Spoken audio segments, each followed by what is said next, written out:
आजकल चारों तरफ वर्ल्ड रिलीजन और विश्व संसद की बातें भी चल रही हैं, जिसमें हम जानते हैं कि स्वामी विवेकानंद जी का भी इसमें बहुत योगदान रहा है, क्योंकि उन्होंने ही भारत को इंटरनेशनल फोरम पर उजागर किया है और जहां पर लेडीज एंड जेंटलमैन कहकर संबोधित किया जाता था, तो उन्होंने वहां पर बहनों और भाइयों कहकर लाखों का दिल जीत लिया था।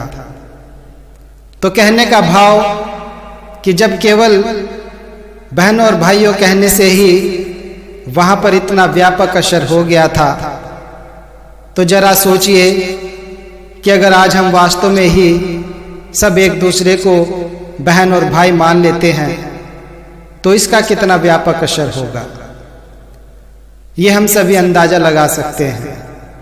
आज हमें ये जितना भी धर्म का स्वरूप नजर आ रहा है, जो भी हमें धर्म का आकार नजर आ रहा है, तो वो केवल भक्तों के द्वारा ही बनाया गया है, क्योंकि भक्त हमेशा से एक ही लक्ष्य को लेकर चलते रहे हैं। फिर वो चाहे सतयुग में हो, चाहे द्वापर में हो, चाहे त्रेता में हो और चाहे इस कलयुग में ही क्यों ना हो, लेकिन भक्तों का केवल एक ही लक्ष्य रहा है और एक ही उनका निशाना भी रहा है कि बस इस मानव का नाता एक दूसरे के साथ जुड़ जाए, इस मालिक के साथ जुड़ जाए। क्योंकि जब मानव का नाता इस मालिक के साथ जुड़ जाएगा तो फिर ये इंसानों की जो जीती जागती मूर्तियां हैं, इनको भी ये प्यार करने लगेगा। भी सुना होगा कि 4 अंधे और हाथी के बारे में लोग अक्सर अज्ञानता की चर्चा ही करते हैं कि जो जिस हिस्से को छू लेता है तो वो पूरे हाथी को वैसा ही मान लेता है।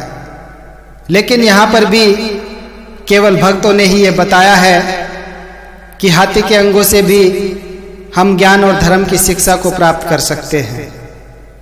जैसे हाथी की जो सूंड होती है, तो वो सूंड से कुछ उठाता है और अपने पीछे की तरफ फेंक देता है, तो इसी तरह से भक्त भी यश और अपयश को उठाकर अपने पीछे की तरफ फेंक देता है और वो इसका असर बिल्कुल भी ग्रहण नहीं करता है।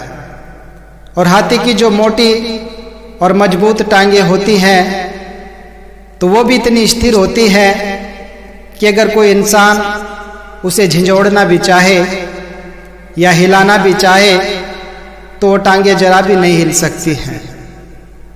तो इसी तरह से भक्त का विश्वास भी अपने इष्ट पर ऐसा ही परिपूर्ण और दृढ़ होता है और इतना परिपक्व होता है कि दुनिया के किसी भी उतार चढ़ाव का असर न ग्रहण करके वो हमेशा ऐसे ही कायम रहता है।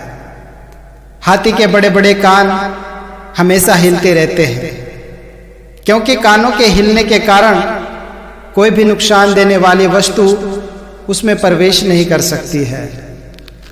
तो इसी तरह से भक्त भी इतना ही सचेत रहता है कि ये भी कभी इस निंदा और क्रोध रूपी वैरी को अपने अंदर दाखिल ही नहीं होने देता है। भक्त कानों से केवल सुनता ही नहीं है, बल्कि इसको अपने मन में भी बसाता है। हाथी इतना बड़ा होता है, लेकिन उसकी पूंछ छोटी सी होती है। तो इसके बारे में भी महापुरुषों के द्वारा यही एक बात बताई गई है कि अगर हाथी की पूंछ बड़ी हो जाए और हाथी छोटा हो जाए तो वो कितना बदसूरत हो जाएगा, और फिर उसकी अपनी पूंछ का इतना बोझ बढ़ जाएगा कि फिर उसको हिलने के लिए भी बड़ी मुश्किल खड़ी हो जाएगी। अगर हम भी वास्तव में सुख चाहते हैं, आनंद चाहते हैं, तो हमें भी दूसरों को वही कुछ देने की कोशिश करनी चाहिए। दूसरों के दर्द को अपना समझना चाहिए, दूसरे के दर्द में शामिल होना चाहिए, ना कि दूसरे को दुख देना चाहिए। क्योंकि दूसरे के शरीर पर जख्म पहुंचाना तो बहुत आसान है, लेकिन इसमें कोई महत्ता नहीं होती है। महत्ता तो जो दूसरे के जख्मों को भरता है, जो गिरे हुए को उठाता है और जो डूब रहा है उसको बचाने की कोशिश करता है। जैसे एक कपड़ा अगर हमारे हाथ में आ जाए तो उसके टुकड़े करने में हमें कितनी देर लगती है। एक मामूली सी कैंची हमारे हाथ में हो तो हम मिनटों में ही उसके कितने टुकड़े कर सकते हैं, लेकिन उस कटे हुए कपड़े को सिलने में हमारी कितनी मेहनत लगती है। हमें उसके लिए सुई धागा भी चाहिए और फिर कितनी बारीकी से उसकी सिलाई भी की जाती है। तो कहने का भाव, काटना या तोड़ना तो बहुत आसान होता है, लेकिन मुश्किल काम तो जोड़ने का होता है और इसमें ही महत्ता होती है, जिसे केवल कोई भक्त ही कर सकता है। अर्थात मुश्किल काम करने का हमेशा महान कार्य भक्तों के हिस्से में ही आता है। जैसे आम आदमी सड़क पर चल रहा है तो कहते हैं किसमें क्या मुश्किल है, सड़क पर तो कोई भी चल सकता है। लेकिन सर्कस वाले तो बारीक से तार के ऊपर भी कई बार कुत्ते बिल्लियों को भी चला देते हैं और हम भी उसे देखकर कितना अचंभा महसूस करते हैं, क्योंकि वो बहुत ही मुश्किल काम होता है।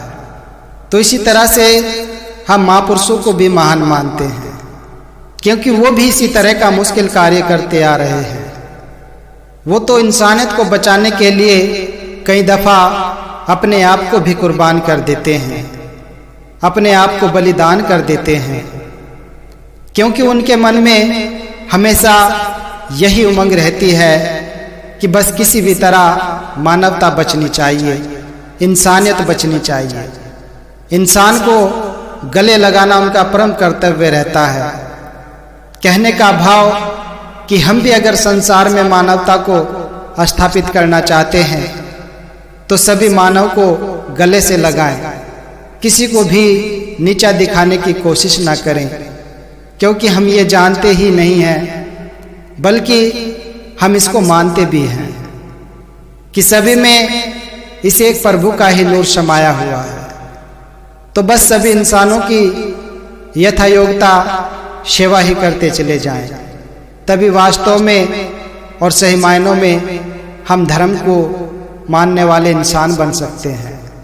आज संसार जिसको धर्म मानकर बैठा है वो तो हमारे सामने ही है। आज हम देख रहे हैं कि किस तरह धर्म की आड़ में इंसानियत का पतन हो रहा है। चारों तरफ हाहाकार मचा हुआ है। आज लोग कदम कदम पर तोड़ते जा रहे हैं, कहीं जाति के नाम पर तोड़ रहे हैं, तो कहीं भाषा के नाम को लेकर, प्रांतों के नाम को लेकर और कहीं देश के नाम को लेकर। तो इस तरह से एक इंसान को दूसरे इंसान से तोड़ते जा रहे हैं। तो इसे हम धर्म नहीं मान सकते हैं, क्योंकि धर्म ने तो हमेशा जोड़ने का ही काम किया है, धर्म ने कभी तोड़ा नहीं है। बल्कि जो वास्तव में इंसानी धर्म होता है तो वास्तव में सबको जोड़ना ही सिखाता है। तो हमें केवल ऐसे ही इंसानियत के धर्म का पालन करना है। जैसे एक इंसान नदी किनारे अपने ध्यान में मगन होकर कहीं जा रहा है, और अगर उस वक्त आप एक छोटे से बच्चे को भी ये कह दें कि तुम्हें उस इंसान को धक्का देकर नदी में गिराना है, तो वो छोटा सा बच्चा भी दूर से भागता हुआ उस इंसान को नदी के अंदर गिराने में समर्थ हो जाता है। लेकिन जो पानी में गिर चुका है, गिर गया है, और अगर उसे बचाने को हम कहें तो फिर सब एक तरफ हो जाते हैं कि कौन पानी में कूदेगा, और कहीं उसको बचाते बचाते हम ही ना डूब जाएं। तो कहने का भाव कि गिराना तो बहुत आसान होता है, मगर किसी को बचाना उतना ही मुश्किल होता है। तो ये मुश्किल काम केवल भक्तों के हिस्से में ही आया है। फिर चाहे दूसरे को बचाने के लिए भक्त को अपने प्राण ही क्यों ना कुर्बान कर देने पड़े हों। यही हमारे सामने भक्तों का इतिहास रहा है। इसलिए हमने भी केवल उठाने की ही बात करनी है। यही हमारा श्रेष्ठ धर्म है।